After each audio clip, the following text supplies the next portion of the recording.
2학년 학생 여러분 안녕하세요. 지난 시간에 이어서 계속해서 동백꽃의 내용을 살펴보도록 하겠습니다.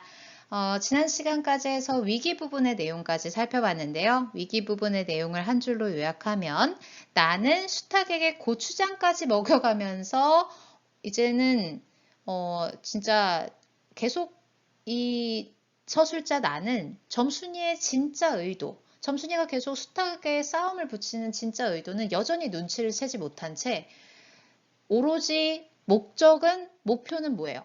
나의 목표는 점순이의 수탉을 이기는 거. 이젠 닭싸움의 진심이 되어버렸어요. 참 어수룩하고 눈치 진짜 없죠. 그렇게 이기려고 어떤 짓까지 하냐면 수탉에게 고추장까지 먹였어요. 하지만 처음에는 이기는 줄 알았지. 그래서 먼저 싸움도 붙였잖아요. 그런데 먹였으나 결국의 결론은 싸움을 시켰지만 패했죠. 그런 모습이 위기 부분의 내용이었습니다. 자, 이제 절정 부분 보도록 할게요. 갈등이 최고조에 달하고 갈등 해결의 실마리가 나오는 부분 보도록 하겠습니다. 그랬던 걸 이렇게 오다 보니까 또 쌈을 붙여놨으니 이 망할 계집애가 필연 우리 집에 아무도 없는 틈을 타서 제가 들어와 회에서 꺼내가지고 나간 것이 분명하다.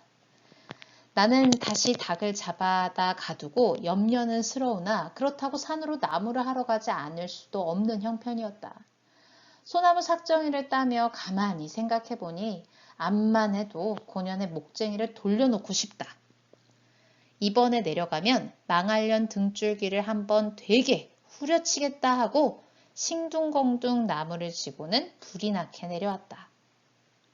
자, 이제 지금 계속해서 시간이 어떻게 흘러왔냐면 제일 발단 부분에서 첫 시작은 현재를 기준으로 해서 이야기가 전개가 되고 있었고 전개 부분에서는 나흘 전 이야기, 사흘 전 이야기가 나왔고 그리고 다시 절정 부분에서 시작되는 그랬던 걸 이렇게 오다 보니까 요 부분부터는 다시 지금 발단 부분 오늘도 하고 시간이 같아졌어요. 현재로 다시 돌아온 거야. 그러니까 전개하고 위기 부분의 내용들은 다 과거의 이야기였잖아요. 오늘을 기준으로 했을 때 발단 부분에서 언급한 오늘을 기준으로 했을 때 위기하고 전개 부분의 내용들은 다 오늘보다는 그 전에 있었던 사건 회상들이었잖아요. 회상신이었잖아. 그 회상이 모두 끝나고 다시 현재 사건을 서술하고 있는 부분으로 절정 부분에서 돌아온 겁니다. 자, 그래서 현재, 과거, 현재 순으로 이야기가 지금 전개가 되고 있어요.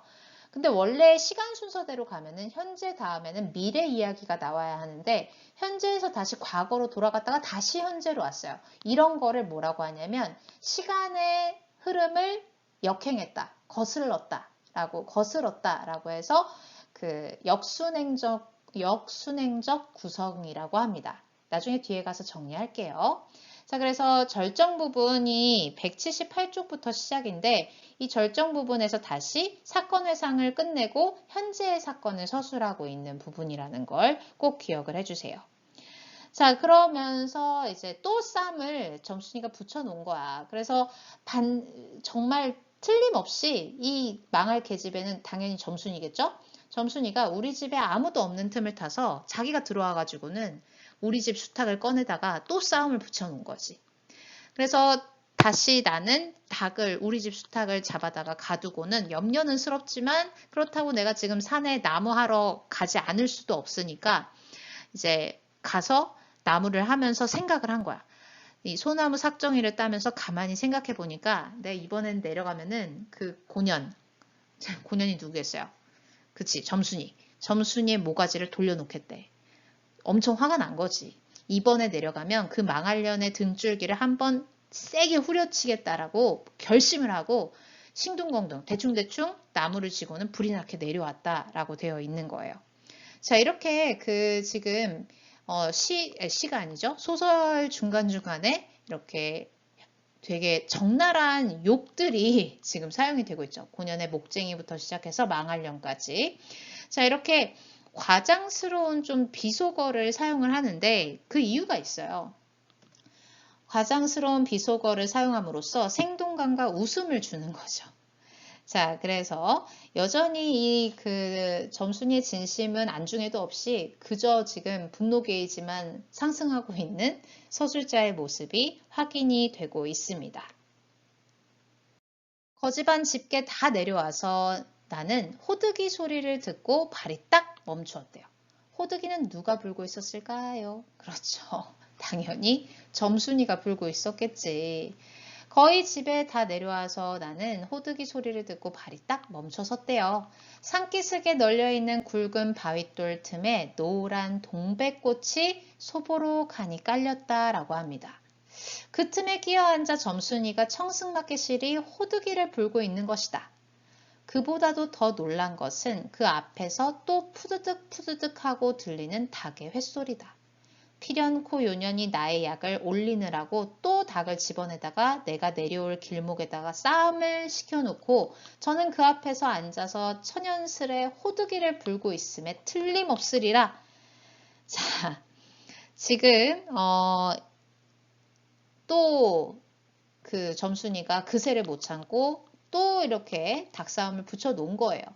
그래서 그 호두기 소리하고 지금 호두기를 불고 있는 점순이 앞에서 벌어지는 상황하고는 완전 대비되죠. 그러면서 이 상황을 다 파악을 한 서술자는 그렇게 생각을 하는 거예요. 아마 얘는 지금 얘의 의도는 뭐다? 나를 약을 올리려고 또 한 거다. 또 싸움을 붙여놨구나.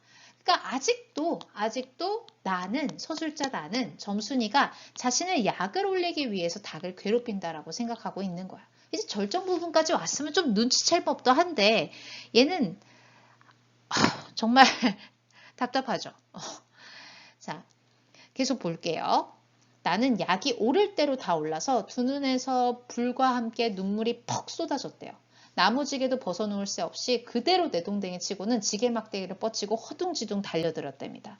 얘 지금 나무 하는 중간에도 막 화가 이미 머리끝까지 나서 이번에는 진짜 가만두지 않겠어 하고 결심을 다지고 내려오는 길목에 또 그 상황을 맞이했으니 이제 눈에 뵈는 게 없는 거죠. 자, 그래서 어떤 상황이 펼쳐지는지 보기 전에 78쪽 날개 질문부터 답을 쓰고 가겠습니다. 나의 눈에서 눈물이 퍽 하고 쏟아진 이유는 뭐겠어요? 얘는 나가 지금 아직도 점순이가 자기를 좋아한다는 거 모르고 오로지 어떻게만 생각하고 있는 거야. 거의 죽다가 살아난 나의 닭을 또 꺼내서 닭싸움을 시켜놓고는 그 앞에서 천연덕스럽게 호득이 불고 있는 점순이를 보니까 아주 그냥 뚜껑이 열린 거죠. 너무 화가 나고 그냥 억울해서 좀 미치겠는 거야. 눈에 뵈는 거 없어 이제. 초흥분 상태로 이제 지게막대기 뻗치고 허둥지둥 그 소리가 나는 쪽으로 달려 들어가 보니까 가까이 와보니 과연 나의 짐작대로 우리 수탉이 피를 흘리고 거의 빈사지경에 이르렀대요. 빈사지경이라는 것은 거의 죽기 일보 직전이라는 말이지. 닭도 닭이려니와 그러함에도 불구하고 눈 하나 깜짝 없이 그대로 앉아서 호두기만 부는 그 꼴에 더욱 치가 떨린다. 그 꼴, 누구 꼴? 점순이 꼴. 그 모습에 더욱 그냥 화가 머리 끝까지 뻗치는 거죠. 동리에서도 소문이 났거니와 나도 한때는 걱실걱실 일 잘하고 얼굴 예쁜 계집애인 줄 알았더니 시방 보니까 그 눈깔이 꼭 여우 새끼 같다라고 하고 있어요. 자, 그러니까 지금 이 태어난 점순이와 대조적으로 분노가 극에 달한 나의 모습이 나오고 있는 거죠. 닭도 닭이려니야 그러함에도 불구하고 눈 하나 깜짝 없이 그대로 앉아서 호두기만 부는 그 꼴에 더욱 그냥 치가 떨린다 라는 부분에서 그 서술자가 어떤 감정을 느끼고 있는지 적나라하게 우리가 알 수 있습니다. 1인칭 주인공 시점이니까 가능한 거죠. 자, 그러면서 한때 이 그 점순이를 서술자가 어떻게 생각했는지가 나와요. 그러니까 한때는 동네에서 소문도 났거니와 이 서술자도 평상시 점순이에 대해서 좋게 생각했던 적이 있었어요. 원래는 점순이에 대해서 호감이 있었단 말이야. 걱실걱실 일 잘하고, 넉살 좋고, 저기 시원시원하고, 얼굴도 예쁘장한 계집애인 줄 알았는데, 이 사건이 있기 전까지만 해도 점순이에 대한 나는 호감형이었어요. 점순이에 대한 나의 이미지는 호감형이었는데 이 사건을 계기로 분노하게 되고 정말 이제는 꼭 여우새끼 같다. 그 눈깔이 막 여우새끼 같다라고 할 정도면 이건 정말 분노에 차서 그 점순이가 존재 자체만으로 미워지는 거죠.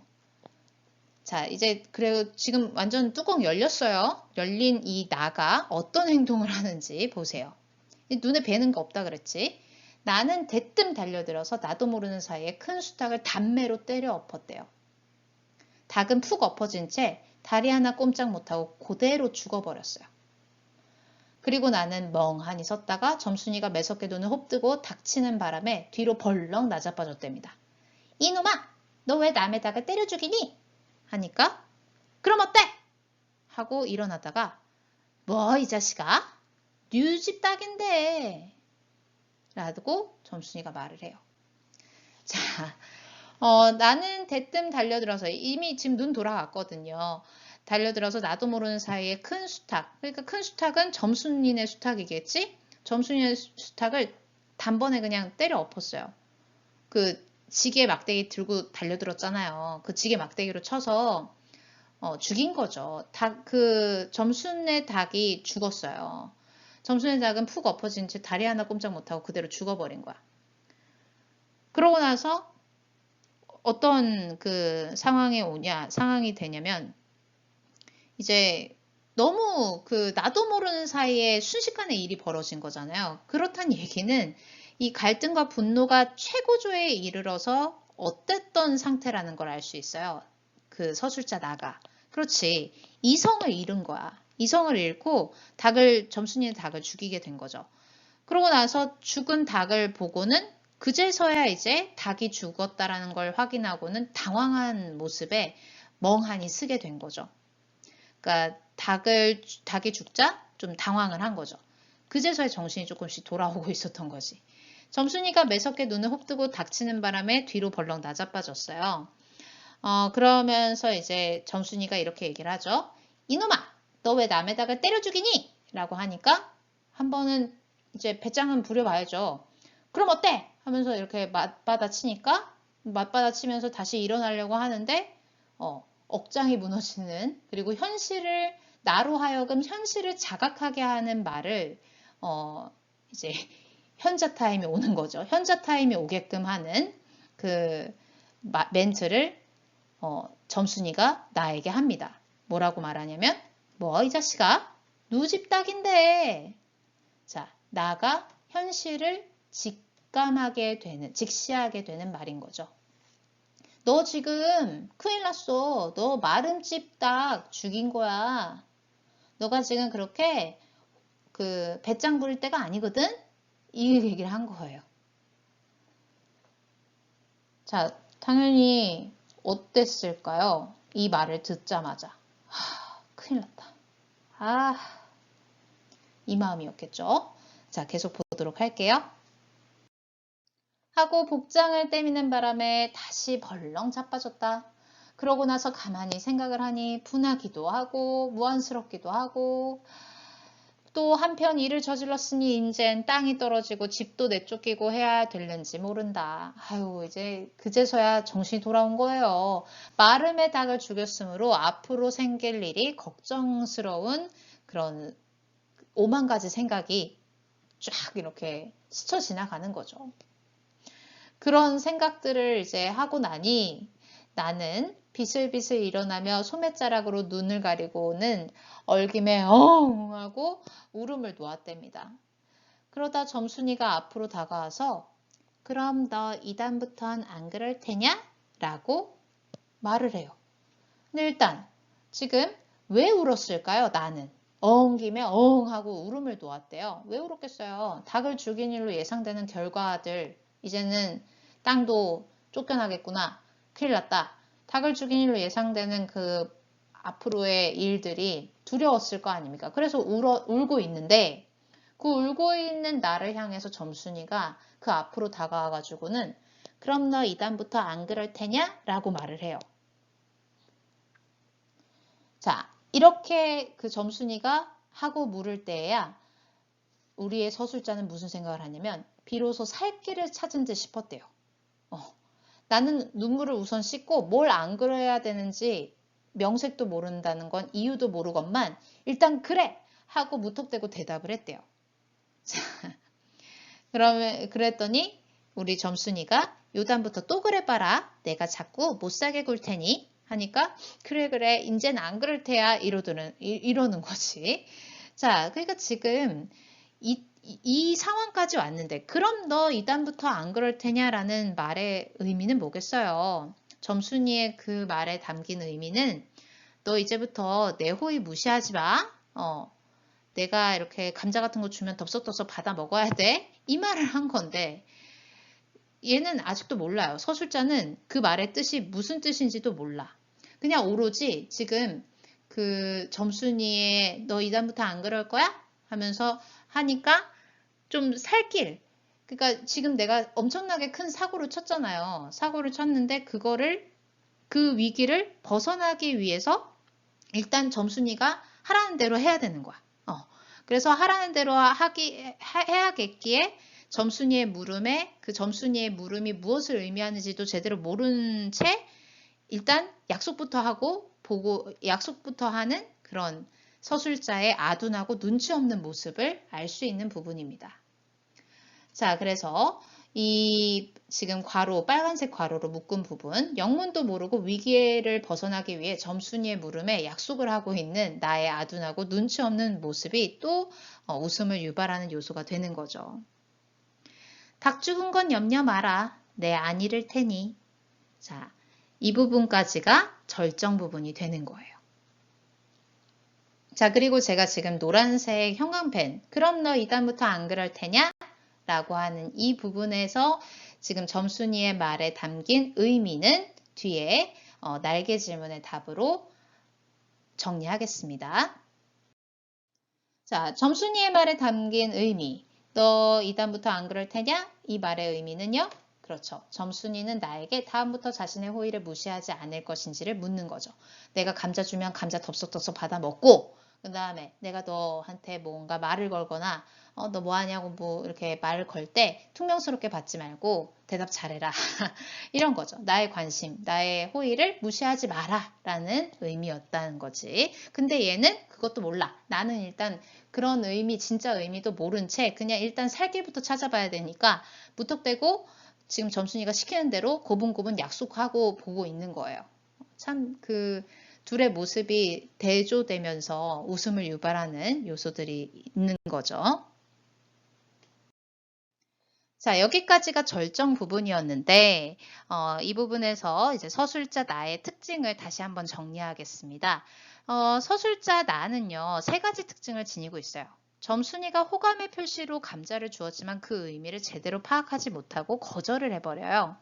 그리고 자신의 마음을 거절당한 점순이가 복수를 하려고 닭싸움을 붙이고 이게 복수라기보다는 솔직히 이제 그 관심을 끌려는 요소인데도 그 까닭을 알아채지 못하고 그냥 계속 그 점순이에 대한 마음이 분노로만 가득 차가는 그런 좀 어수룩한 모습을 보이고 있죠. 분한 마음에 점순이의 닭을 때렸는데 그 닭이 죽자 당황해서 그리고 그 뒤에 벌어질 그 소작인으로서 쫓겨나게 될 그런 암울한 상황들까지 막 미리 생각하면서 미리 걱정하면서 닭이 죽어버리자 울음을 엉 하고 울어버리는 또 어수룩한 아둔하고 어수룩한 그런 서술자라는 걸 확인할 수 있습니다. 그러니까 정리를 하자면 서술자 나의 특징은 눈치가 없고 둔하고 어수룩하고 무뚝뚝하고 하여간에 답답해요. 자, 그러니까 이 서술자 나는요. 독자들이 다 알고 있는 점순이의 마음을 정작 당사자인 서술자 나만 모르는 상황이 지금 전개가 되고 있잖아요.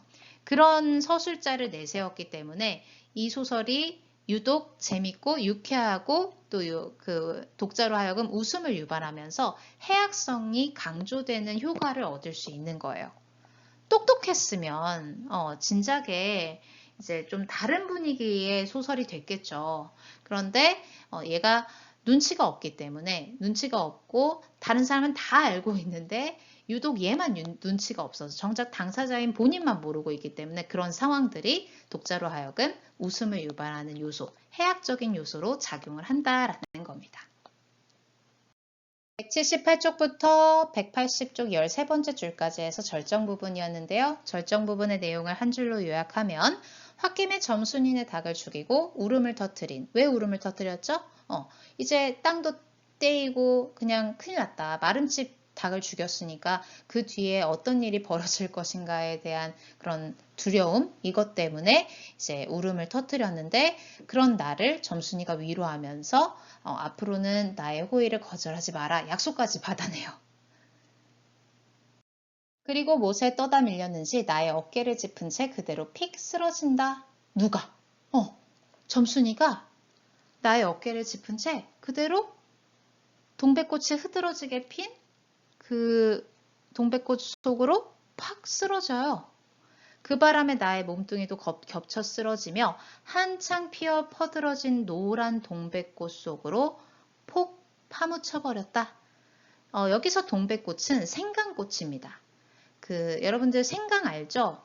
생강 냄새가 어떤가요? 그쵸? 굉장히 알싸한 향이 나잖아요. 그래서 그 알싸한 그리고 향긋한 그 내음새라는 건 동백꽃, 노란 동백꽃의 내음새겠죠. 이 내음새에 나는 땅이 꺼지는 듯이 온 정신이 고만 아찔하였다라고 되어 있습니다. 자, 지금 일단 그 점순이가 나의 어깨를 짚은 채로 그대로 픽 쓰러지는 이 부분에서도 아직도 이 장면에서까지만 해도 아직도 그 점순이의 애정 표현을 그 서술자가 제대로 이해하지 못하고 있어요. 그러다가 이제 동백꽃 속으로 이렇게 폭 파묻히면서 몸뚱이가 겹쳐서 쓰러지면서 동백꽃 속으로 폭 파묻히는 그 순간 그리고 그 동백꽃의 알싸한 생강꽃의 알싸하고 향긋한 그 내음새가 딱 자신의 그 콧가를 스치는 순간 정신이 어땠대요? 아찔했대요. 자, 이 부분 알싸한 그리고 향긋한 그 내음새에 나는 땅이 꺼지는 듯 온 정신이 그만 아찔하였다라는 이 부분에서 이제 드디어 정말 드디어 어수룩하고 둔한 나가 점순이의 애정을 어렴풋이 느끼게 됨을 굉장히 감각적으로 표현하고 있는 부분이에요. 그래서 이 부분이 정말 중요해요. 자, 그러고 나서 점순이가 아무 말 마라 하니까 그래. 조금 있더니 요 아래에서 점순아 아니 인연이 바느질하다 말고 어딜 갔어? 하고 어딜 갔다 온 듯 싶은 그 어머니가 점순이 어머니가 역정이 대단히 났다. 점순이가 겁을 잔뜩 집어먹고 꽃 밑을 살금살금 기어서 산 아래로 내려간 다음 나는 바위를 끼고 엉금엉금 기어서 산 위로 치 빼지 않을 수 없었다 라고 하면서 소설이 끝이 납니다. 자, 그러니까 이 동백꽃에 파묻히는 그 순간 동백꽃 속에 파묻히면서 이성에 대한 감정을 느끼게 된 나의 모습이 나오면서 이 소설은 풋풋하게 끝이 납니다. 자, 그래서 드디어 이제 화해를 한 거죠. 서로 화해를 한 점순이와 나가 함께 동백꽃 속으로 쓰러지면서 소설은 끝이 납니다.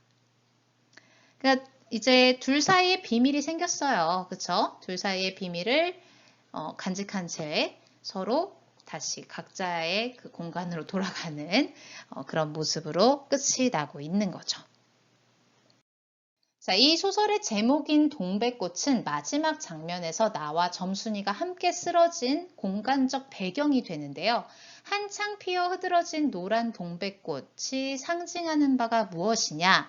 바로 소년과 소녀의 풋풋하고 순수한 사랑을 상징하는 그런 공간적 배경의 의미를 여러분들이 꼭 기억을 해주시기 바랍니다. 결말 부분의 내용을 한 줄로 요약하자면 화해를 한 점순이와 나가 함께 동백꽃 속으로 쓰러졌다 정도로 요약할 수 있겠죠? 이제 동백꽃의 핵심 정리를 통해서 내용을 정리해 보도록 하죠. 자, 동백꽃이라는 작품의 갈래는 뭡니까? 단편 소설이자 현대 소설이라고 할 수 있겠죠? 성격은 어떤 성격을 지니고 있나요? 그렇죠. 시골, 농촌을 배경으로 하고 있기 때문에 굉장히 향토적이고 또 해학적인 요소들도 있습니다. 향토적이라는 것은 어디에서 확인할 수 있냐면 중간중간에 그 지역 방언을 썼었잖아요. 강원도 사투리. 그런 것들이 다 향토적인 분위기를 자아내는 요소들이었고 또 어수룩한 나의 서술자의 모습을 통해서 이렇게 웃음이 유발되는 해학적인 성격을 띠고 있었다. 두 가지 성격 기억해 주시고요. 자, 이 시대적 배경은 1930년대. 그것을 알 수 있었던 그 시대를 상징하는 단어, 마름이라는 말이 있었죠. 자, 그래서 1930년대 강원도 농촌의 어느 마을을 배경으로 하고 있다라는 것을 알 수 있고요.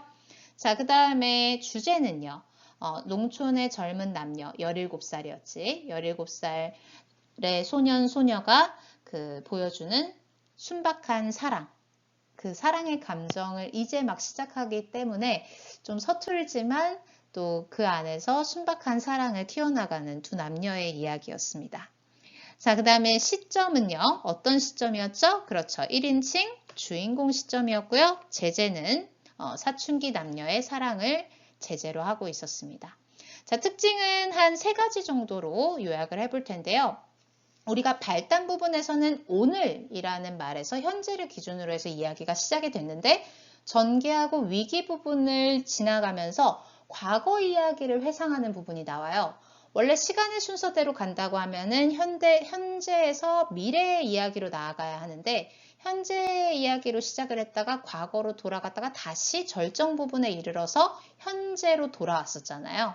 그렇기 때문에 이렇게 현재, 과거, 현재 순에 그 현재와 과거가 교차되는 역순행적 구성을 취하고 있었고 또 1인칭 주인공 시점이었기 때문에 서술자가 독백 형식으로 자신의 이야기를 하듯이 내용이 전개가 되고 있었고 농촌을 배경으로 하고 있었기 때문에 토속어, 비속어, 구어체 등을 사용하여서 굉장히 향토적인 성격을 강하게 띠고 있었다라는 것까지 여러분들이 기억을 해주시면 됩니다. 글의 짜임을 마지막으로 정리하겠습니다. 발단 부분에서는요. 점순이가 닭싸움으로 나를 자꾸 괴롭히는 상황이 나와 있었어요. 이때는 현재를 기준으로 해서 이제 내용이 전개가 되고 있었던 부분이었죠. 근데 실은 이 점순이가 닭싸움을 붙이는 이유는 뭐였습니까? 나를 좋아하니까, 나의 관심을 끌기 위해서였죠. 자, 그렇지만 눈치 없는 우리의 서술자는 괴롭힌다라고 생각을 한 거였고, 자, 전개 부분에서는 이제 나흘 전에 과거 회상신이 나옵니다. 나에게 감자를 주려다가 거절당한 뒤로부터 점순이가 나의 닭을 괴롭히기 시작하는 내용들이 나오고 있었죠. 자, 위기 부분에서도 역시 이제 계속해서 과거 회상 부분인데요. 나는 그 닭싸움을 한번 이겨보겠다고 수탉에게 고추장까지 먹여가면서 싸움을 붙여봤지만 결국 패배하는 모습이 나왔고 절정 부분에서 다시 현재로 돌아와서 홧김에 점순이 닭을 때려 죽이고 울음을 터뜨린 그런 상황이 됐는데 그때 점순이가 너 그럼 이다음부터 안 그럴 거냐 하면서 나를 위로하고 이제 갈등이 해결되는 어떤 실마리가 나오는 부분이었죠. 자, 마지막 결말 부분에서는 화해를 한 점순이와 나가 함께 동백꽃 속으로 쓰러지는 모습. 이제 그때 돼서야 드디어 우리의 어수룩하고 아둔한 서술자가 이성에 대한 감정을 처음 느끼게 되면서 소설이 끝나게 됩니다. 자, 여기까지 해서 동백꽃의 긴 내용을 한번 함께 살펴봤는데요. 다음 시간부터 이해와 탐구 부분의 내용을 풀어보면서 정리하도록 하겠습니다. 수고하셨습니다. 안녕.